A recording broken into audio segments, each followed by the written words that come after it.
আমরা জানি যে আন্দোলন আমরা করেছি, যে গণ অভ্যুত্থান করেছি, আন্দোলন একটা রাজনীতির অংশ।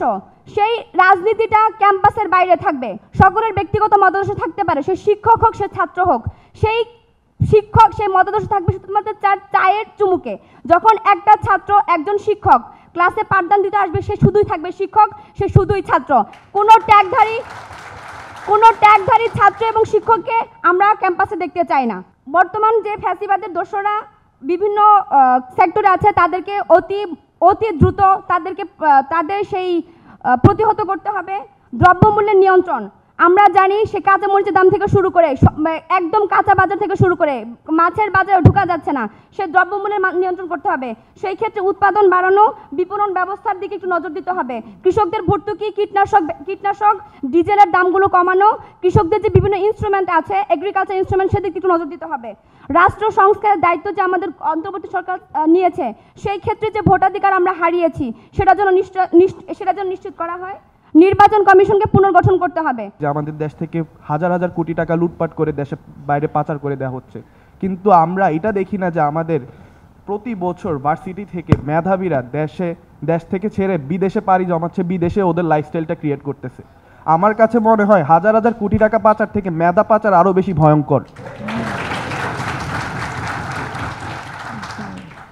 আমাদের বিগত এটা ব্যর্থতা বলবো কিনা জানি না, 20 বছরে আমরা শুধু দেশের রোল মডেল হিসেবে ডক্টর ইউনূসকেই পেয়েছি যে আন্তর্জাতিক খ্যাতি সম্পন্ন হয়েছে, কিন্তু আমার মনে হয় মেধা পাচার যদি না হইতো, এমন ডক্টর ইউনূস বাংলাদেশে প্রতি বছরই 1-2 জন করে বের হইতো। তো আমি প্রধান উপদেষ্টা এবং উপদেষ্টা মণ্ডলী এবং যারা পলিসি মেকার আছে তাদের কাছে আমি আবেদন জানাবো যে আমাদের গ্র্যাজুয়েশন কমপ্লিট করার পর যারা বিদেশে পোস্ট গ্র্যাজুয়েশন এবং পিএইচডি করতে যায়, তারা যাতে দেশে ফিরে আসে। এবং এই কারণে হচ্ছে আমাদের বুয়েট সহ, ঢাকা ভার্সিটি সহ আমাদের ভার্সিটিগুলির র্যাঙ্কিং ওয়ার্ল্ড ওয়াইড বাড়ছে না। এটার একটা বিগ পার্সেন্টেজ হচ্ছে আমরা আমাদের পোস্ট গ্র্যাজুয়েটেড স্টুডেন্টদেরকে দেশে ফিরাইতে পারছি কিনা। আমি প্রধান উপদেষ্টার কাছে একটু এটা আমাদের স্টুডেন্ট কমিউনিটি থেকে আকুল আবেদন, যারা পোস্ট গ্র্যাজুয়েশন এবং পিএইচডি করে ফেলতেছে তাদেরকে যাতে দেশে এনে দেশের পলিসি মেকিং এবং দেশের কাজে তাদের মেধার যাতে মূল্যায়ন হয়, এই দাবিটা আমরা স্টুডেন্ট কমিউনিটি থেকে আপনাদের কাছে দিতে চাই।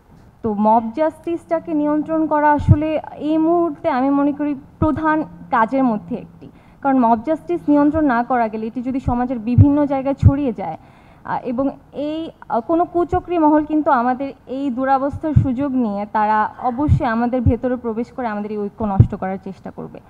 তাই আমার আসলে উপদেষ্টাদের প্রতি অনুরোধ, আপনারা এই বিষয়টি খুব সজাগ দৃষ্টিতে খেয়াল করে এটার বিষয়ে ব্যবস্থা নেবেন। আমাদের দেশের রাজনৈতিক যে ব্যবস্থা, এখানে আমরা দেখে আসছি যে ধর্মকে রাজনীতিক একটা হাতিয়ার হিসেবে ব্যবহার করা হয়ে আসছে আগে থেকে। এই জায়গাটাতে আমাদেরকে একটু লক্ষ্য রাখতে হবে যাতে ধর্মকে, যেটাকে আমরা বলি ধর্মকে ব্যবহার করে যে রাজনৈতিক ব্যাপার, সেটাকে বন্ধ করতে হবে। আমাদের ল অ্যান্ড অর্ডার এখনও সঠিকভাবে চালু হয়নি, সেটা যাতে আরও দ্রুত সময়ের মধ্যে পরিচালিত হয়, সেটার জন্য আমাদের দাবি থাকবে।